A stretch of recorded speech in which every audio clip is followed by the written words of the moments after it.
Red Goblin.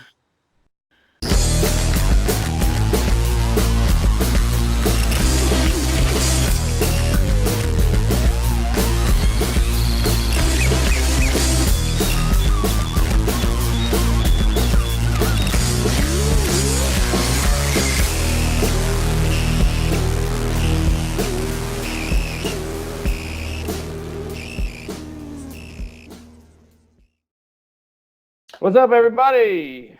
CBBC number 6.5. Round 2.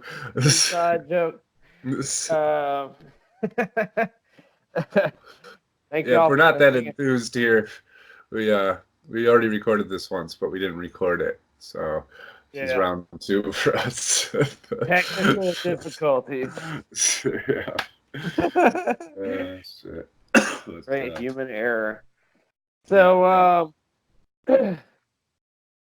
what CBB 6, I guess by the time this comes out, it'll be what, the weekend that just passed, or is that right? Right. Yeah, it should be tomorrow. Wait. Yeah. Yeah. Yeah, tomorrow. So. Oh no, we're doing a new schedule. Monday? Mondays. Oh. We're dropping it in on Mondays. Mondays. It'll be Monday. Okay, so everybody out there, we'll be dropping them on Mondays from now on. Every other Monday, yeah. Jeff and Dirk's show will be every other Monday, and we'll be the opposite Mondays. So, yeah. So find us then. We're no longer doing the 1st and the 15th. Yeah. What are we? You got the names. What are we covering this show? This show, we are covering Absolute Carnage number 2, obviously by Marvel, with writer Donny Cates and artist Ryan Stegman. And then our independent book is Once and Future from Boom Studios, writer Kieron Gillen and artist Dan Mora. Word. Yeah. So I read a few things this week. The ones of note, we're covering Space Bandits next time, but awesome book. I read also House of X number 4, which, if you're an X-Men fan, I feel like even if you haven't been reading this series, you have got to read that issue. It's that big of an issue. You got to read the series. Yeah. If you're an X-Men. Yeah, absolutely. If you're not reading that and you're an X-Men fan, like, what are you doing? Yeah, you fucked up. I read Sea of Stars by Jason Aaron, which is awesome. And then probably my favorite book of the week is Silver Surfer Black number 4. Just the art is so unreal. And I feel like of Donnie's books right now, that might be my favorite. It's just so trippy and out there and psychedelic and awesome, you know? Yeah. And it's Norin Rad, baby. I love Norin. Right? Yeah, me too. It sucks. It's only a 5-part series. Yeah, I know. You should just write a Silver Surfer book. True. You got too many to get to, I guess. Right. Did you check anything out this week? No, we already, like I said, I really didn't read shit. I've been playing Fire Emblem a shitload, and I was sick, but I read House of X 3. I haven't even read 4, so I really haven't read shit, but I'm about to get on it. So. Gotta get to it. Yeah, I did read the 2 books for this episode, though. So, absolutely. Speaking of, let's jump right into it. Absolute Carnage number 2. Yep. One of the hot books on the market, the big crossover event, Spider-Man and books and a few others. If you have not read, I think it's Venom 17, I would say read Absolute Carnage number 2 and then read Venom 17. It's not a massive spoiler. It's 2 things that are happening at the same time between those books. But, yeah, what is it that was? I mean, you could talk at least about what happened in Carnage, since that's what we're covering. What was happening in the Carnage book that they referenced? Do you remember? So the Maker is talking to Dylan. Oh, right, and he's telling Brock, oh yeah, he's fine, and it said and as he's like shooting a flamethrower behind him or something, and Right. and it says read Venom to see what happens. Yeah. Yeah. And I haven't done that yet. Yeah, he concludes that Cassidy is coming for his son. Yeah, yeah. That his son is the Codex, and like Yeah. his ex girl or whatever passed it, Yeah. had it and passed it down. Like I guess everybody else has a removable Codex, but he actually is the Codex, is Yeah, what they he's say. it. Oh, yeah. And if you, well, yeah. I don't want to go into spoilers for Venom 17, but you have to read Yeah. it. Like it's almost like a part 2 of Absolute Carnage too, and it goes into some crazy, crazy shit, and it ends awesome. I mean, it's just like the last page is just bonkers. But Do you think I have to read it before Absolute Carnage 3, or just I have to read it eventually? yes, Like I would before say 3? yes. Then Yeah. I got to read a lot of Venom. I think I'm on like issue 5, 4 or 5. Well, I would say, I mean, in the interest of just following the thread of this story, I don't know if there's anything that happens in there that would require you to read the Venom issues before 17. Because it's just like it's more a continuation of Absolute Carnage than it is anything else. You know, like it doesn't have any bearing on it. There's nothing that happens in there that you would have missed in any of the Venom books beforehand. Is it like an actual cross? Does it say like Absolute Carnage on the cover of Venom 17? I don't remember if it has it on the cover, but it is. I mean, it's pretty much like is it like your typical crossover book where like most crossover books you can like skip those if you're reading the comic because they're totally different, you know? Right. So like, is it like that? Like, well, because I would say because the story features Venom so heavily that it's not one you can skip. I'll put it that way. Yeah. You gotta read it. Yeah. And I know that's rare because most crossover books you can skip if they're not directly in the series. But I feel like this one you have to. I mean, I just mean in a way that it's like totally different from the regular story. Like obviously I wouldn't skip it, but like I mean, the guy that does the art is not Ryan Stegman, but it's so similar to Ryan Stegman's art that it feels like you're reading Absolute Carnage 2.5. I'll put it that way. Yeah. You know, but he doesn't do the art for Venom. He does, but I think he took a break because he's doing Absolute Carnage. Oh, okay. Yeah. But he typically does. Yeah, I thought he did. Yeah. What'd you think? I loved it. I continue to love it. I keep wanting to like say like we just talked about this last night, but fucking I loved it. Episode or issue 1 I thought was better, more action packed. Stop action. This one was a little more backstory and you know him getting Norman and hanging out with Norman and stuff. But at the same time, that was still awesome. I mean, Norman's like, I didn't know. Do you know what was up with him? Why he's in the insane asylum? Like, it's a long, convoluted story. I think. Is he really insane now? Or like, I guess he always kind of was, but I think something happened. I mean, if there are any comics fans that are watching this and you guys know, please, I could be fucking this up really bad, but there was a Red Goblin at some point. Yeah. Yeah. I don't know. Red Goblin. We'll have to he's not acting like the Norman that I know, you know. Right. Like in this book, at least, he's acting more almost like Cletus, you know. So, yeah. But Cletus slaps that shit down hard. It's like, you ain't me, bro. Grab him by the symbiote. Yeah, that's awesome. And then when Venom and Spider-Man escaped, the wings totally were awesome. Wings. Yes. Yeah. I haven't. I don't know if he does that in his book, but I haven't got to it yet. If he does, so, like, just see that was pretty sick. He could fly with the suit. It makes sense. It does. So, Yeah. And I love that why it's wouldn't he be reminiscent. It's reminiscent, sort of the planet of symbiotes and everything with the with Null and all that. Like it echoes it, with that symbiote. Well, how far are you in Venom? Like 4 or 5. Four or five. Yeah. Yeah. Did you get to a certain creature of some sort? I can't. we can't do that. I don't know. Yeah, we should probably stay away from it in case somebody hasn't read Venom yet. But but yeah, it's awesome. Why. Yeah, when he took Norman, and then in the end when he took Miles, that was. Oh, I forgot about that already.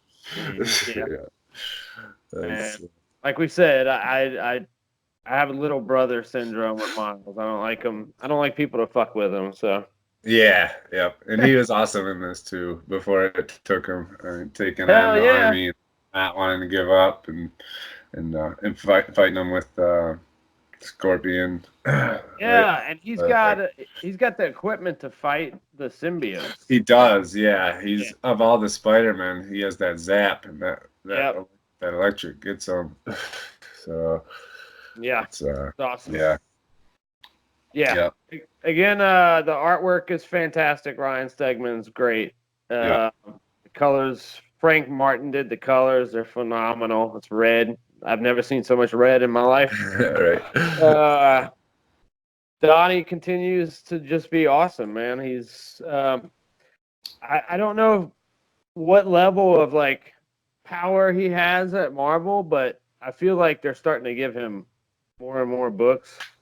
And yeah, definitely. He's handling the load, man. He's like, he's making his own little universe. It seems like, with Mal and the symbiotes, and I mean, they're all in all the books that he's writing. It's and they're not in any of the other books. Like they're letting him really do his own thing. That's crazy. I wish he'd write Spider-Man. I think he wants to. He mentioned something about it on Twitter. How much he enjoys writing Pete. That would be crazy. There's a few other ones that I would like to see his take on. But yeah, he's just great. And I don't know how long this series is going for, the Absolute Carnage. But I normally, I used to hate Marvel crossover events. They were just. It felt like everything was so rushed and like so epic. You didn't get the small personal touches, and you kind of lost out on what is good about a book. But they would have he the delivers huge that summer-long events. Stupid. But he delivers it. He delivers the personal touches in the big event, which is probably hard to do, and he still does it. So that's awesome. Yeah, totally. I didn't like War of the Realms. Sorry, everybody out there. Yeah, I didn't even. Wasn't a fan. So I didn't hear much about it. Like nothing. I tried. Man. Absolute Carnage and the whole House and Powers of X. Everybody's talking about them, but nobody was talking about. I forget what it's even called. What did you just call it? War of the Realms. War of the Realms. Yeah. So. Because I mean, I know why it was happening. It was to wrap up Jason Aaron's Thor run and introduce some characters to close it out. And I do like the solo Thor book. Don't get me wrong, but I didn't take the Avengers. I didn't like that crossover event. Yeah, they just came out. King Thor. Yeah, it's getting pretty good reviews. Yeah. Is King Thor? Is that Thor? It's future Thor. Is it in the future? It's based in the future? I future Thor in the present. Okay, so this is ridiculous. He comes back for War of the Realms. Future Thor and young Thor both come back, along with current Thor, and all fight Malekith. Oh, okay. Yeah. Okay. But I think Because okay, spoiler everybody, if you are reading War of the Realms for some reason, cut out right now. But Just spoiled it anyway. but he becomes he takes Odin's place as king of Asgard. Sure. Yeah. So he but the version of him in the future is like him at the end of his life or whatever. He's old. He basically looks like Odin at this point. Right. You know. Everybody you always assume that he's going to take Odin's place. Yeah. Eventually. Absolutely. Not a shocker. The cool thing about King Thor is he's got 3 daughters that are all the goddesses of thunder. Oh yeah, I read a book or two with them. I really liked them. Yeah. Yes, they are great. I love them. So, way off topic there, but I had to deliver it. Right. Anyway, next up, we got Once and Future #1. This is by Boom Studios. This is writer Kieron Gillen with artist Dan Mora. It has to do with basically Arthurian legend, but not how you imagine. Like it's a modern sort of treasure hunt tale, but kind of dark a little bit in moments, dealing with Excalibur and the resurrection of Arthur. So I think you said you liked it, huh? Yeah, I'm glad we picked this one. I think we both liked it. Yeah, I really just liked the whole. I liked everything about it. Really, I mean, I liked the artwork, the art styles, the colors were great. Like we were saying yesterday. Yeah. I just like the mythicalness of it, the vampire stake bazooka, and then just how weird and mythical and stuff. Grand's badass in it, and then that what was that beast called? The Questing Beast. The Questing Beast. Yeah, that was badass. Which is a great callback to Arthurian legend, and also got some D&D touches to it. With that, felt like rolling initiative. Right.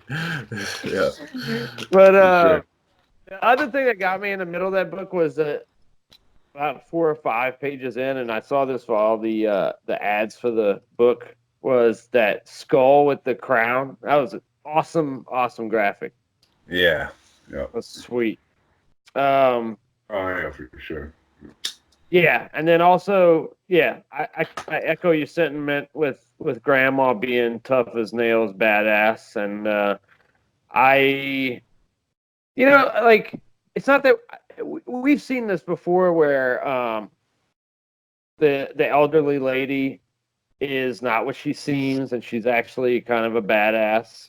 Yeah, it's not novel, but it has enough in there that I want to read this next issue. Like I enjoyed it, and also the fact that she shot him really grabbed me. I was like, yes. Yeah.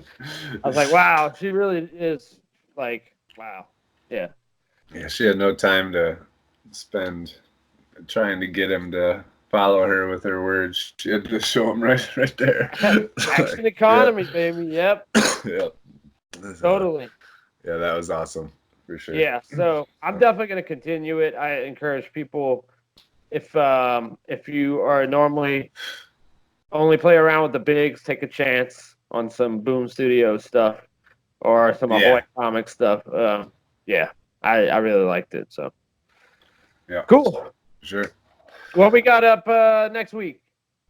Next 2 weeks or next show, we got two books that are both supposed to be really good.